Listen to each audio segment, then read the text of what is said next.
Hi guys, my name's Laura and I'm the Specky Seamstress. Welcome back to my channel. Today I'm going to be talking to you about Sew My Style 2020. But before we begin, I will tell you what I'm wearing. It is another Closet Case Chilo top. There will be a vlog talking about my thoughts on this pattern soon. I haven't actually finished it yet. I haven't hemmed the sleeve, so it's just overlocked at the minute. Because I can't work out whether to add a cuff, the pattern comes with a cuff, or whether to just turn it up and hem it. But it has all of these cricketers on it, so it's got loads of loose threads still. Because if you didn't know already, I am a huge cricket fan and have played and coached cricket for the last kind of 15 years. So yeah, really excited to have made this up. So do any of you do that? Like wear a pattern or wear a garment when you're not quite finished in order to help you decide some of the finishing touches? Because I've started doing it recently and I'll just wear it around the house for a day and then I kind of work out what I'm comfortable or not comfortable with and what I might want. So yeah, not quite decided yet. Let me know what you think, although anyway, Sew My Style 2020. So for those of you that don't know about Sew My Style, it is an annual challenge that goes on. It's been going for, I think this is the 4th year, and it was started to encourage people to try new patterns that they hadn't sewn before, to get people into sewing. The idea was there was a mix of basic and sort of slightly more complex patterns. So every month there are 2 patterns that are available to participants of Sew My Style at a reduced cost. So on the 15th of the month prior, you get a discount code in a newsletter for 2 patterns, and then you have until the end of the following month to make them. So for January, there are 2 patterns. They are the Megan Nielsen Tanya culottes and also the Rad Patterns Courtney bodysuit. I have a notepad, that's why I'm looking down. And they were available from the 15th of December with a discount code, and now you have until January the 31st. Yep, to sew them up and post a picture in order to qualify for a prize. So I will link all of the details about how you sign up below, but basically Paulette, who is the organiser of Sew My Style, has done an amazing job getting lots of amazing pattern companies, and the focus this year has been on size inclusivity. So no pattern was kind of allowed in that didn't go up to was it a 52 or a 54 inch bust? I think it worked out to the equivalent of like a size 22 UK, 26 US, other way around, 26 US, 22 US, 26 UK. Is that what I said before? I can't remember. But I'll put all the details below, and Paulette's got a blog post and a website for Sew My Style that you can sign up to the newsletter for, and that means you'll get all of the pattern discounts. And also there's a Facebook group you can join, or you can post things on Instagram. Now, if you're interested in signing up and joining along, not too worried about winning any prizes, you're welcome to just do that with an email address. But it is really cool. The Facebook group has all of the patterns that people have made, and the idea is, you know, people get creative with hacking and trying all the different views and mixing it up with other patterns and styles and stuff. So it's really fun to be part of, so I'd really recommend it. And I popped up on Instagram and on YouTube actually, I think last week, that I was going to be a featured blogger this year. So traditionally Sew My Style has a leader for each month. So that leader is responsible for kind of showcasing the patterns that are available for the discounted kind of sewing. Discounted sewing? I'm not doing very good with words in 2020. And they sew them up and show you the techniques or talk about how you might style them up or anything really. And this year, as well as having a leader, they also have another kind of featured blogger who kind of takes responsibility for sewing up and showcasing one of the patterns for the month. So I will be featured in March and the patterns I will be making, I did mention one of them in my last vlog, was the Layla Jane Willer vest, which I'm going to make with sleeves, which I'm really excited about planning. And I've actually got plans to make a couple if I can get the kind of fit right and I'm happy with it, because I think it's a really versatile pattern. And in March also there is the gelato dress and top, which is a really nice, basic but with some nice details pattern. It's quite a plain sort of shift slash marginally A-line dress. I'll probably be making the top version, which comes with peplum, but I'm not a big peplum wearer, so I'll probably take the peplum off and just kind of keep it straight. But it's really lovely. It's got button placket down the back, which just adds a really nice little detail, I think. Particularly as I'm wearing less cardigans now, because I'm layering up my wears and my makes quite a lot. It'll be nice to have some little kind of detail on the back, so I'm quite looking forward to those.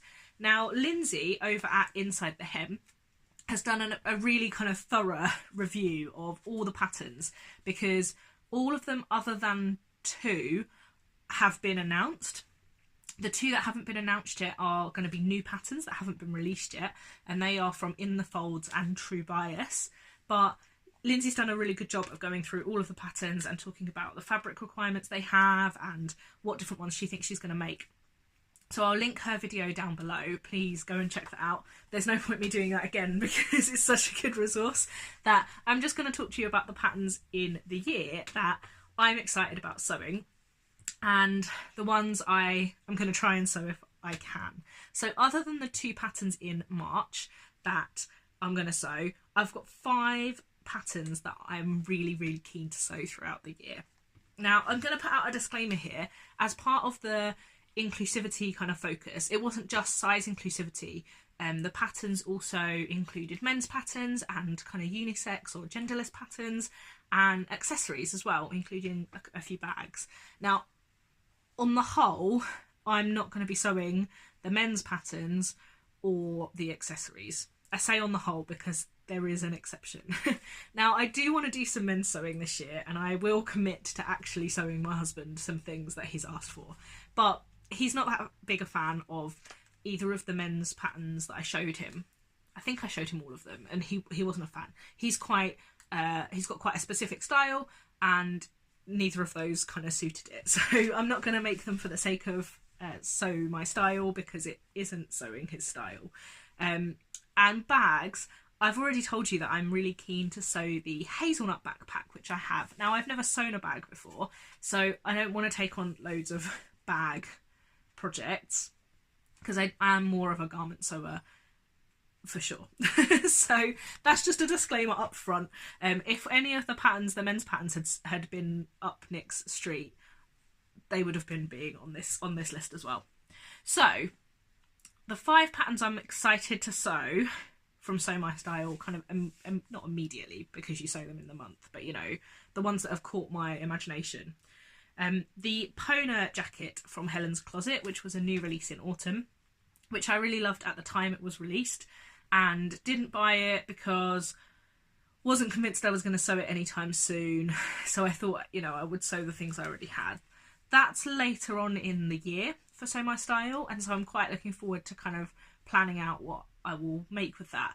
And what I'm quite excited to make is maybe just a navy jacket, just like quite a plain navy jacket that would go with lots of things, because I really like the stylings of that. So that was one I already knew I wanted to sew, so when it came up I was quite excited that it could be part of Sew My Style.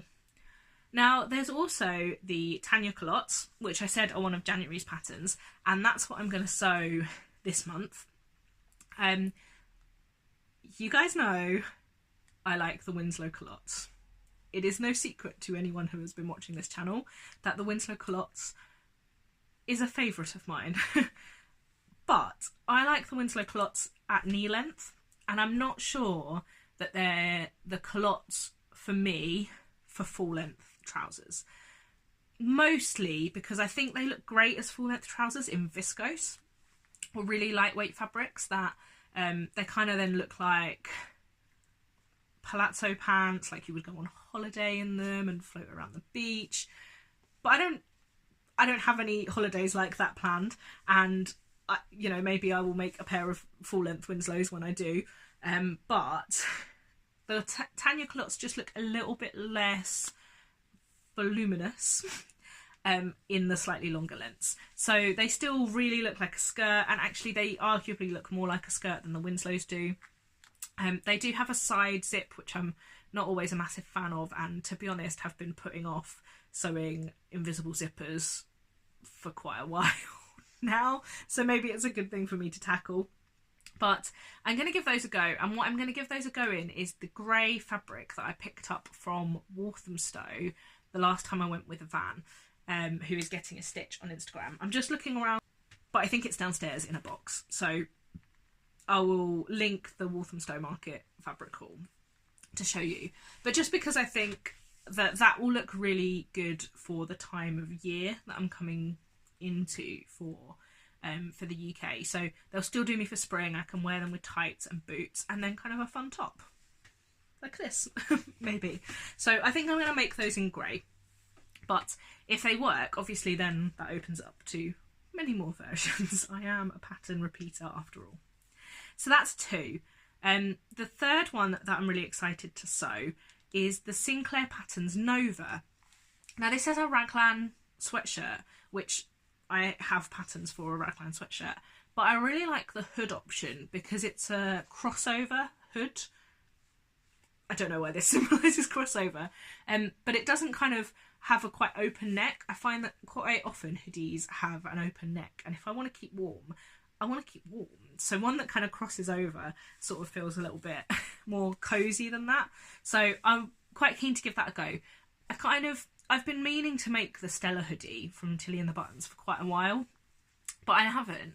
And one of the reasons is because I don't really like the waist shaping that comes with it. And I don't know, I just, all the hoodies that I've really, really liked and really found comfortable in the past are raglan and like proper cozy. So I'm quite excited to sew that one up.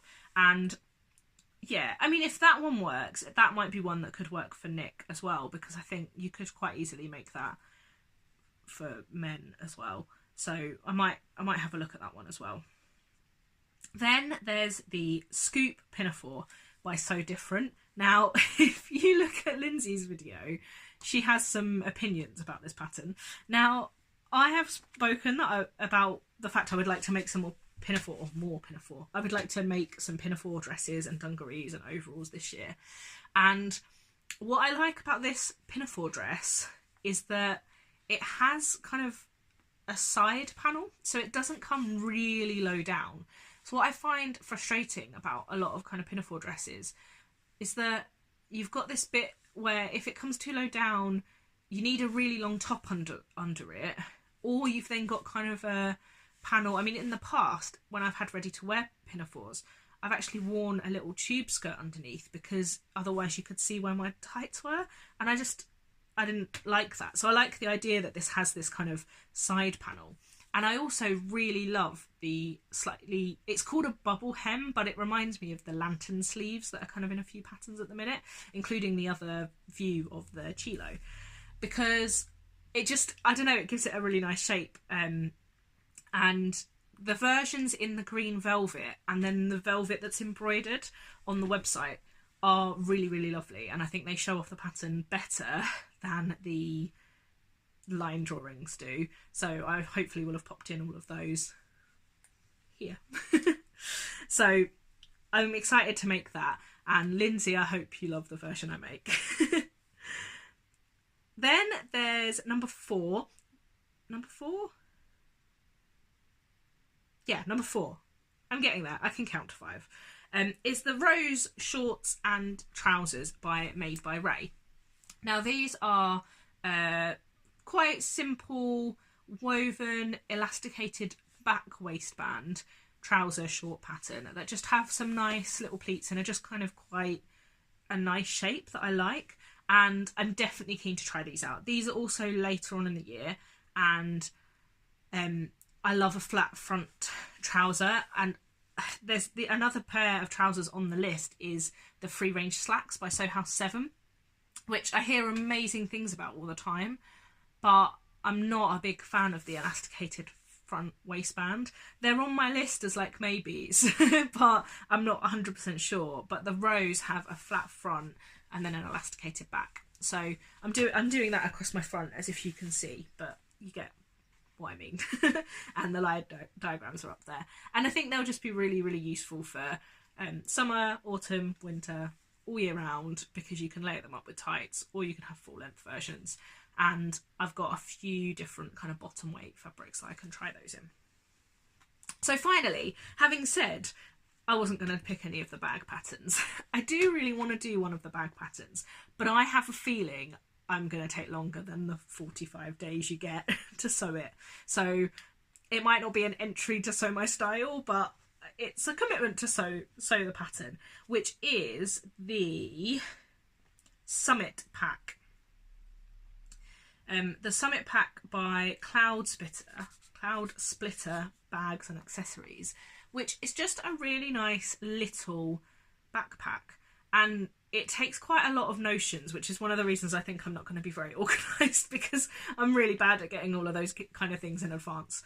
But which reminds me, I need to get some things for the Willow Vesta because I can't be late for that one, so I need to do that. But yeah, the Summit backpack I really like the look of, and I think it would just be quite handy for when I'm out and about to have something like that. I borrowed a bag like that from a friend when we were on holiday together last year, and it was so useful, but it would just be nice to not have like a plain, you know, outdoorsy one and make it your own. So I'm quite excited by that. So is that 5? Have I managed to count right? No, I've given you 6. Yep, I've told you 6. That's fine. There are 6 patterns that I'm excited to sew. I told you I could count to 5. I can't count to 5. I was sure that that was only 5. But never mind. So I'll just give you a rundown of the other patterns that I'm excited by, but not 100% sure if I'm going to sew them up kind of straight away. So the Courtney bodysuit, which is the other January pattern by Rad Patterns. Now, I made the Anya Basics tank top, which comes as a bodysuit version but sleeveless, which I got as part of the In a Haystack pack in summer sometime, and I really like the idea of a sleeved one because they go really well under kind of high-waisted trousers or tucked into nice skirts and things. So I do like the idea of that, and it wouldn't be a particularly kind of difficult sew, so I might try and get that one done as well. The Ilford jacket by Friday Pattern Company, which has grown on me. When I first saw it, I wasn't really sure. I really like the styling of the white and red polka dot version, which I'll pop in a picture of, but all of the things. I'm not a wearer of long jackets, so I think what put me off is I like all of the details of that version, but I'd like it shorter, and the shorter versions that they have made up as samples don't have the same details. So, because there's lots of different options for pockets and collars and things on that. But I would quite like to give that a go. I'm not sure if I'll get that made up in the month allotted, because that's a couple of different jackets and coats there already, alongside the Cascade duffel coat that I'd still like to sew up. So I really do think that one can be a little bit of a, you know, I'll be realistic about that one. And the free range slacks, which I spoke about already, I just hear such amazing things about them that I will be tempted to make them up, and I don't think they'll be too difficult to sew. The Lulu cardigan, which is by Pattern Scout, and I made up the Pattern Scout fern top earlier on in the year and really liked it. The Lulu cardigan has a zip up, and I don't know, I quite like the idea of a zip up and almost adding a hood to it. The main pattern image in like a stretch lace isn't the one for me, but a couple of the others, I think there's like a navy one with a contrast neck bit and things, and I like that one, so I might give that a go. But anyway, that is everything on my little Sew My Style 2020 list, and I've been talking for 20 minutes, which is way too long, so I'm going to leave it there. But I'm really excited to be involved in Sew My Style, and I really hope that you guys are interested in joining in, or also watching the videos that I put out as part of Sew My Style 2020. So thank you so much for listening, and I will speak to you soon.